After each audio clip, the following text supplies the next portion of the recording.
నమస్తే welcome to mic TV news this is Tejaswi Modi సారథ్యంలోని కేంద్ర ప్రభుత్వంలో మంత్రి పదవులు వరించిన తెలంగాణ బీజేపీ నేతలు కిషన్ రెడ్డి బండి సంజయ్లు బాధ్యతలు చేపట్టారు. ప్రత్యేక పూజల మధ్య వారు బాధ్యతలు స్వీకరించారు. గతంలో కేంద్రంలో హోంశాఖ సహాయ మంత్రి అనంతరం పర్యాటక శాఖ మంత్రిగా బాధ్యతలు నిర్వర్తించిన కిషన్ రెడ్డి ఇటీవల సార్వత్రిక ఎన్నికల్లో సికింద్రాబాద్ నుంచి రెండోసారి ఎంపీగా గెలుపొందారు. మోదీ కేబినెట్లో రెండోసారి అవకాశం దక్కించుకున్న ఆయనకు బొగ్గు గనుల శాఖ బాధ్యతలు అప్పగించారు. ఈ మేరకు ఇవాళ తన ఛాంబర్లో ప్రత్యేక పూజలు నిర్వహించి బాధ్యతలు స్వీకరించారు. దేశంలో విద్యుత్ లేకుండా ఏ పని కాదని, వ్యవసాయం నుంచి ఐటీ పరిశ్రమ వరకు ప్రజల జీవితాలు కరెంటుతో పెనవేసుకుని ఉన్నాయని ఈ సందర్భంగా అన్నారు. ఇక కేంద్ర హోంశాఖ సహాయ మంత్రిగా బండి సంజయ్ కుమార్ బాధ్యతలు స్వీకరించారు. నార్త్ బ్లాక్లో కేంద్ర హోంశాఖ సహాయ మంత్రిగా ఆయన బాధ్యతలు తీసుకున్నారు. జగద్గురు శంకరాచార్య హంపి విరూపాక్ష విద్యారణ్య పీఠాధిపతులు శ్రీ శ్రీ శ్రీ విద్యారణ్య భారతి స్వామీజీ పదవీ బాధ్యతల కార్యక్రమానికి హాజరై బండి సంజయ్కు ఆశీస్సులు అందించారు. ఈ సందర్భంగా సహచార మంత్రి నిత్యానందరాయ్ బండి సంజయ్కు ఫ్లవర్ బొకే అందించి అభినందనలు తెలిపారు. భద్రతా కారణాల రీత్యా కార్యకర్తల అట్టహాసం, నాయకుల సందడి లేకుండా అత్యంత నిరాడంబరంగా హోంశాఖ సహాయ మంత్రి బాధ్యతలు చేపట్టారు బండి సంజయ్. ఖమ్మం, వరంగల్, నల్గొండ పట్టాభద్రుల ఎమ్మెల్సీగా గెలుపొందిన కాంగ్రెస్ నేత తీన్మార్ మల్లన్న అలియాస్ నవీన్ కుమార్ ప్రమాణ స్వీకారం చేశారు. ఈ మేరకు శాసనమండలి చైర్మన్ ఛాంబర్లో మండలి చైర్మన్ గుత్తా సుఖేందర్ రెడ్డి ఆయనతో ప్రమాణం చేయించారు.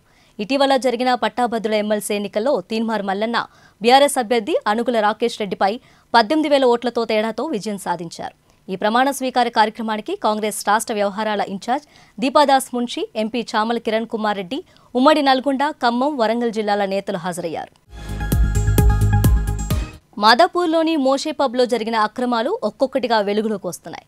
ఓ యువతి ఒకే రోజు 3 వ్యాపారవేత్తలను చీట్ చేసిన ఘటన హాట్ టాపిక్గా మారింది. పబ్బు యజమానితో చేతులు కలిపిన తక్షణ అనే యువతి వ్యాపారవేత్తల్ని ట్రాప్ చేసి మోషే పబ్కు తీసుకొచ్చింది. అక్కడ పబ్ మేనేజర్ యజమానితో కుమ్మక్కై డబ్బులు వసూలు చేసింది. లిక్కర్ తాగినట్లు నటించి ఏకంగా 1,000 రూపాయలు బిల్లు వేయించింది. అందులోంచి తన కమిషన్ కొట్టేసింది యువతి. ఒకే రోజు 3 వ్యాపారవేత్తలను మోసగించిన ఆ యువతి వారి నుంచి 1,50,000 రూపాయలు కాజేసింది. మోషే పబ్ వ్యవహారంలో ఇప్పటివరకు 10 మందిపై పోలీసులు కేసు నమోదు చేశారు. ఈ కేసులో 6గురిని అరెస్ట్ చేశారు. మోషే పబ్ 3 యజమానులతో పాటు మేనేజర్ పైన కేసు నమోదు చేశారు పోలీసులు. టిండర్ యాప్ ద్వారా వ్యాపారవేత్తలను ట్రాప్ చేసి వారిని మోసం చేస్తున్నారు. వీరంతా నాగ్పూర్కు చెందిన గ్యాంగ్గా గుర్తించారు. మోషే పబ్కు చెందిన 3 యజమానులు అదుపులోకి తీసుకున్న పోలీసులు వారిని విచారిస్తున్నారు.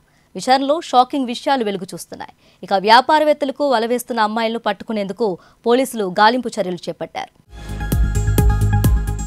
దేశవ్యాప్తంగా చర్చకు దారితీసిన నీట్ యూజీ పరీక్షల వివాదంపై ఎన్డీఏ కీలక నిర్ణయం తీసుకుంది. ఇటీవల గ్రేస్ మార్కులు పొందిన 1,563 మంది విద్యార్థుల స్కోర్ కార్డులను రద్దు చేస్తున్నట్లు సుప్రీంకోర్టుకు ఎన్డీఏ తెలిపింది. ఆ విద్యార్థులందరికీ జూన్ 23న మరోసారి ఎగ్జామ్ నిర్వహిస్తామని, అలాగే దీనికి సంబంధించిన ఫలితాలను కూడా జూన్ 30 లోపు వెల్లడిస్తామని ఎన్డీఏ పేర్కొంది. దీంతో నీట్ యూజీ 2024 కౌన్సిలింగ్ యథావిధిగా కొనసాగుతుందని స్పష్టం చేసింది. ఎంబీబీఎస్, బీడీఎస్ తదితర మెడికల్ కోర్సుల్లో ప్రవేశాల కోసం నిర్వహించిన జాతీయ అర్హత ప్రవేశ పరీక్ష నీట్ యూజీ 2024 పరీక్షల్లో అక్రమాలు జరిగాయనే ఆరోపణలు వెల్లువెత్తుతున్నాయి. ఈ నేపథ్యంలోనే నీట్ 2024 యూజీని రద్దు చేయాలని వేసిన పిటిషన్పై ఈరోజు విచారించిన హైకోర్టు నీట్ పరీక్షను ఈ పరిస్థితుల్లో రద్దు చేయలేమని, కౌన్సిలింగ్ కొనసాగుతుందని స్పష్టం చేసింది. అలాగే ఈ వ్యవహారంపై 2 వారాల్లోగా వివరణ ఇవ్వాలని ఎన్టీఏని కోర్టు కోరింది. దీనిపై తదుపరి విచారణను జూలై 8వ తేదీకి వాయిదా వేసింది. జూలై 6వ తేదీ నుంచి నీట్ కౌన్సిలింగ్ ప్రారంభం కానుంది. కర్ణాటక హోంశాఖ మంత్రి జి పరమేశ్వర సంచలన వ్యాఖ్యలు చేశారు. బీజేపీ అగ్రనేత బీఎస్ యడ్యూరప్పను పోక్సో కేసులో అవసరమైతే అరెస్ట్ చేసే అవకాశం ఉందన్నారు. సిఐడి దీనిపై నిర్ణయం తీసుకుంటుందని పేర్కొన్నారు. సార్వత్రిక ఎన్నికలు ప్రారంభం కావడానికి కొద్ది రోజుల ముందు యడ్యూరప్పపై లైంగిక వేధింపుల ఆరోపణలు వచ్చాయి.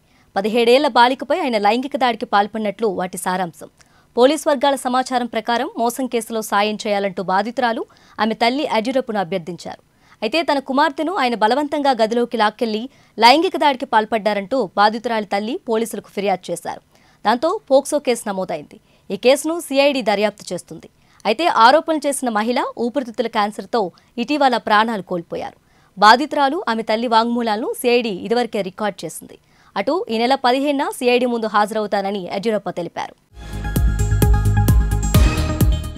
ఇవి bulletin updates. Keep watching Mic TV.